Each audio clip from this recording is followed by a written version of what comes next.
Varmt välkomna tillbaka till ett nytt avsnitt härifrån lägenheten i Kävlinge kommun som jag håller på att renovera just nu. I det här avsnittet så ska vi fixa den här badrumsdörren och vi ska förbereda badrummet för mikrocementet som ska på sen. Nu kör vi! Och vi ska börja med att snacka lite vett och etikett på toalett här i badrummet där jag tömde ut allting förutom duschblandaren och lampan i förra avsnittet. Vägghängda toaletter hänger på en sån här metallfixtur som är monterad inne i väggen. Och den fixturen har också vattenbehållaren för spolvattnet som är den här vita boxen som ni ser i bild. Bultarna som de sitter fast i har oftast två standardmått. 23 cm eller 18 cm.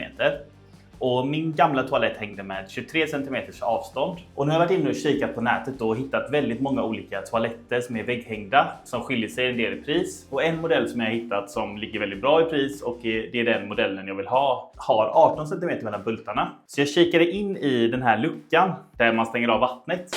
Inspektionsluckan. Och kollade bakom toalettens fäste. Och då ser jag att det finns fästen som är 18 cm emellan. Så jag tänker att vi ska testa och borra ut dem. Se om vi kan få fram de 18 cm fästena. Så att vi drar fram det stora kakelborret nu och borrar på. Se vad som händer.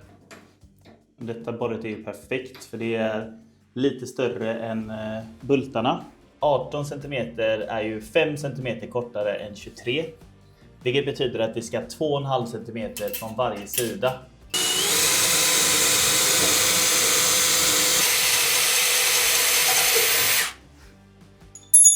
Och då ska vi alltså ha 2,5 cm från mitten av hålet. Så jag markerar ut hålen och satte en tejpbit för att det inte ska slinta.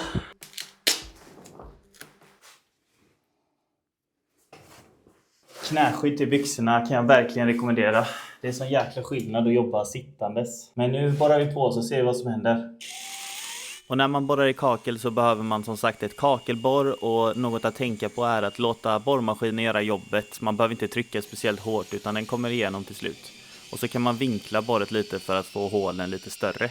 Jajamensan, där har vi han. Och sen gjorde jag samma på andra sidan. Och så här ser hålen ut nu då. Så jag skruvade tillbaka bultarna fast i de nya hålen denna gången i fixturen. Så fyller vi bara i de gamla hålen med silikon och så har vi fixat 18 cm fäste. Vi tar ett litet break från badrummet men vi kommer alldeles strax tillbaka hit.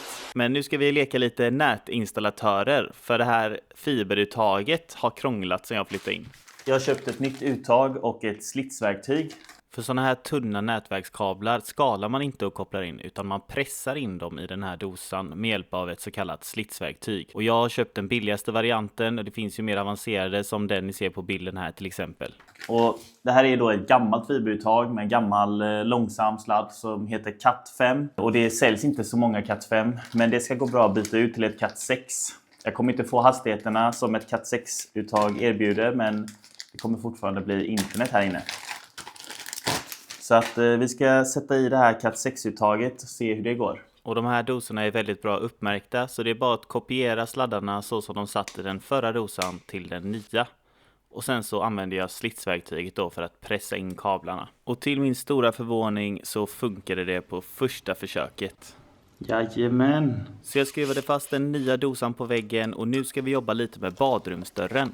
Och ni som har sett förra avsnittet vet att jag har sågat ut ett hål i badrumsdörren och att bladet på sticksågen gick sönder vilket gjorde att det här hålet fick sig lite skador. Nu har jag köpt nya blad till sticksågen så nu ska vi såga till det här hålet så det blir snyggt och sen ska vi montera fönstret. Ja, det ska alltså på ett badrumsfönster på badrumsdörren och det kommer inte vara genomskinligt utan badrumsfönstret kommer ha en frostad effekt på sig så att man kommer inte ha någon insyn. Men jag var tvungen att mäta ut var jag har sågat snett från förra gången och sen så körde jag på med sticksågen runt hålet för att jämna till det. Efter jag snyggat till hålet så placerade jag fönsterkarmen i för att kunna se var skadorna är någonstans från förra gångens bravader. De ska då lagas med kemiskt trä. Så nu markerar jag ut var jag ska fylla i med lite plastiskt trä. Kemiskt trä är någonting som jag använt tidigare. Jag använde det när jag gjorde om de gamla dörrarna i lägenheten i Mölndal. Och det är som en massa kan man säga som stelnar som är övermålningsbar sen. Så här ser den burken ut. Man blandar den här massan med en härdare. Och härdaren är den här lilla rosa salvan som man mixar in i smeten. Och när man har blandat de här två så blir det som epoxylim. Den stelnar och blir en fast massa senare efter några minuter. Och den här masserar man då in eller trycker in på de ställena som man vill laga. Och efter att den har stelnat så går den att slipa ner till samma höjd som resten av dörren. Nu ska det här få stelna i några minuter och sen ska vi köra över med excenterslipen. Sen ska vi på med grundfärg på hela den här dörren. Sagt och gjort samtidigt. Och så här sitter fönstret efter lagningen. Nu har det blivit dags att måla dörren. Och vi ska börja med en grundfärg. Till skillnad från förra lägenheten när jag köpte de dyra färgerna, Lady Jotun och de här. Så ska jag testa att bara köra billiga färger på den här dörren. Så att vi kommer börja med att grunda med Biltemas grundfärg. Och sen så kommer vi köra på Biltemas lack ovanför. Det gör inte så mycket att det blir lite ojämnt och fult. Vi ska bara täcka dörren så att den får en bra grund. Och sen ska vi slänga på den riktiga färgen efter 8 timmar. Så det blir först imorgon. Och den stora skillnaden på den billiga och den dyra färgen är att den billiga täcker mycket sämre än den dyra. Den är mycket tunnare. Tyvärr så hinner jag inte klart med badrumsdörren i denna videon utan det får bli nästa. För nu ska vi över till badrummet. För nu är det dags att koppla loss duschblandaren. Och när man ska koppla loss en duschblandare så behöver man först stänga av vattnet. Och den ventilen sitter här i inspektionsluckan. Eller ventilerna är det ju såklart, för det finns en till varm och en till kallvatten. Men när jag kikade in här så såg jag bara en ventil. Och på något sätt så tänker jag att det är en huvudventil. Men eftersom att det inte finns någon varmvattenberedare eller oljepanna inne i lägenheten som det kan finnas i villor, så finns det såklart en ventil till kallvattnet också. Nu är vattnet avstängt så nu ska vi lossa här. Så varför kom det inget vatten nu när jag vred på duschen? Jo, jag hade ställt in duschblandaren på fullt varmvatten. Och varmvattnet hade jag precis stängt av. Den här sitter ju då med väldigt hårt tryck eftersom att vattentrycket ligger på fullt. Men jag kämpar på med polygrip och rörtång och försöker få loss den här. Det går inte. Så jag kämpar ett tag till och ett tag till. Och till slut så får jag loss den.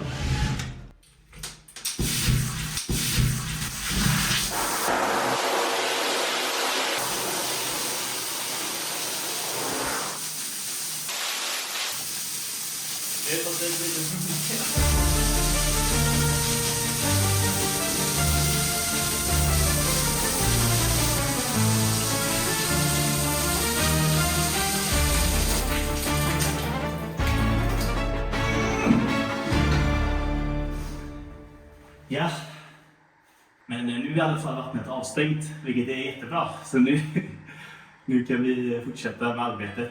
Så jag hängde tröjan på tork och tog bort spolknappen från väggen för att kunna få in mikrocement bakom den.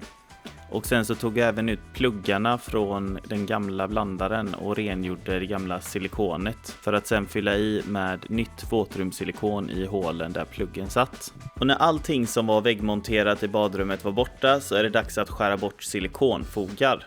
Jag använder en vanlig bladkniv för att skära bort mjukfogarna, men det finns verktyg som är specialanpassade för att just skära fogar.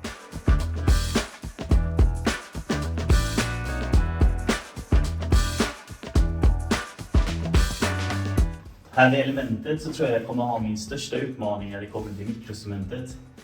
För de här rören går inte att stänga av här inne om jag inte går ner till källaren och stänger av dem där. Men de är väldigt långa, vilket är bra.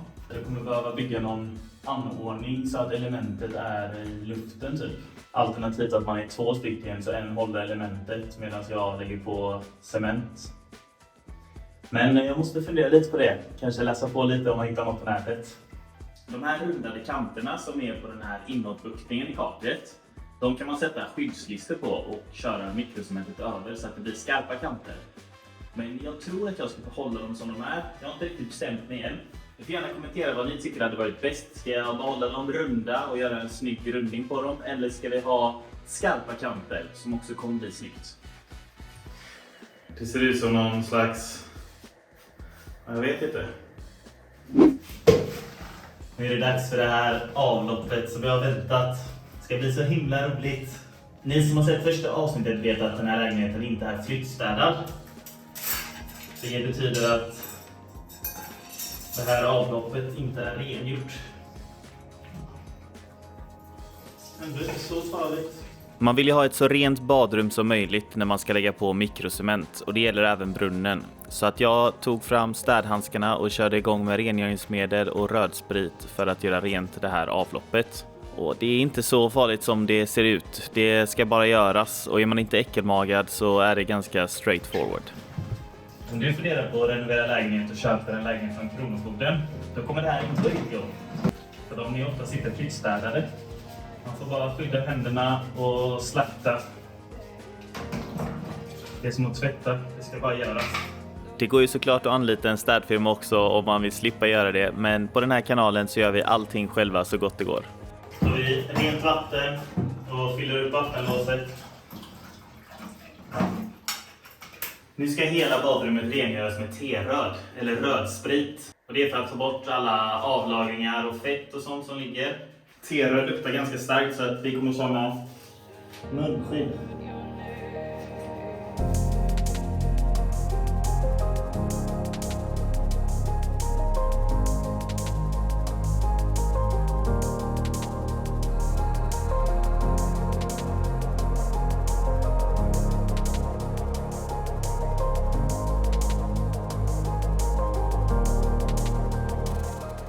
Jag försöker vara så noggrann som möjligt när jag rengör kakelplattorna, för detta blir sista gången som de kan rengöras innan jag kommer börja lägga på produkter på det här kaklet.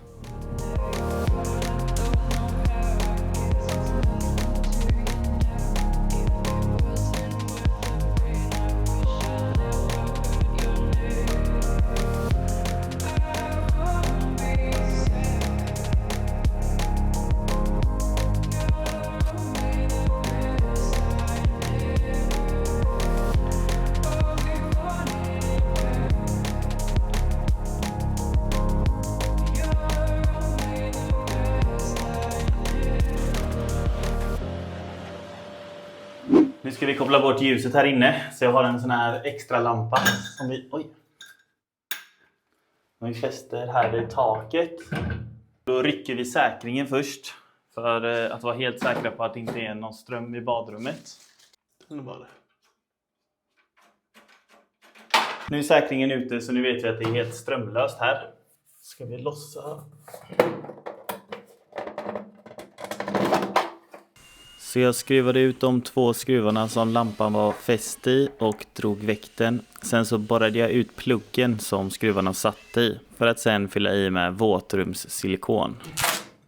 Nu är hela badrummet tömt på grejer, och det man ska lägga på innan man lägger mikrocement, det är ett slags fix. Anledningen till att jag kommer lägga fix på plattorna, det är för att jämna ut fogarna så att de inte kommer lysa igenom sen på mikrocementen. Och före jag lägger på fixet så ska vi lägga på en primer som kommer göra att fixet får bättre vidhäftning då. Och det här utrymmet som är här där lampan sitter, där vi ska ha en badrumsspegel sen, det skiljer sig 1 centimeter. Så jag ska försöka bygga ut den biten med fix. Innan jag spacklar på fästmassan eller fixet eller spacklet eller vad man nu vill kalla det, så ska alla väggar primas. Då använder man sig av en primer som den typen av fix rekommenderar. Den primer jag har då, den ska blandas 1:1. En del primer, en del vatten. Och sen så ska man borsta i pulver från det fixet då, om man då ska applicera på sten, står det. Och sten, ja, alltså kakel är ju en typ av sten och de här är väldigt glatta, så jag kommer borsta i pulver i primern. Nackdelen med det här billiga fixet är ju att det dammar väldigt mycket. Det ryker direkt. Så jag kommer använda mig av mask och köra igång. Primer är väldigt kvimpligt att få på händerna, så det är bra att använda något slags skydd. Och medan jag applicerar primer så ska jag berätta om vilket fix jag har valt och varför jag har valt det. Det finns ju hundratals olika märken av fix att köpa. Och när man ska ha ett underlag till mikrocement i ett badrum på keramiska plattor så är det ett antal krav som fixet behöver uppfylla. Och jag har valt Probaus Flex Fix som det heter. Och för att ta reda på om produkten funkar till ändamålet så får man gå igenom produktens prestandadeklaration som det kallas. Och där kan man läsa vilka material som produkten går att applicera på och om den är lämplig att använda i badrum.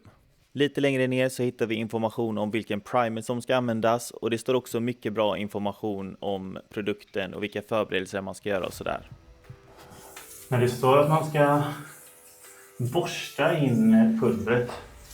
Så vet jag inte om det är det här det innebär. Men det kommer i alla fall bli en sandad yta nu när det här stelnar. Så det borde ju ge tillräckligt med fäste. Jag hoppas att den här informationen har varit till hjälp för dig, och om den har varit det så blir jag jätteglad om du prenumererar på min kanal om du inte redan har gjort det. Men jag fortsatte i alla fall att skrubba in det här pulvret i hela badrummet, och när det hade torkat så rollade jag på ett lager med primer utan att skrubba över det för att få extra bra fäste. Nu är hela badrummet primat och redo för att få fix på sig innan mikrocementet ska på. Tack så jättemycket för att du har kollat på den här videon. I nästa avsnitt så ska vi lägga på all mikrocement i badrummet. Om du tycker att det här är underhållande så blir jag jätteglad om du gillar det här klippet. Och prenumerera gärna på kanalen om du inte har gjort det redan. Och alla ni som är nya till kanalen vill jag tipsa om mina tidigare avsnitt från lägenheten i Mölndal. Där jag redan har fixat en hel lägenhet. Så där har ni massa avsnitt att kolla igenom. Tum upp det här klippet så ses vi. Ha det bra!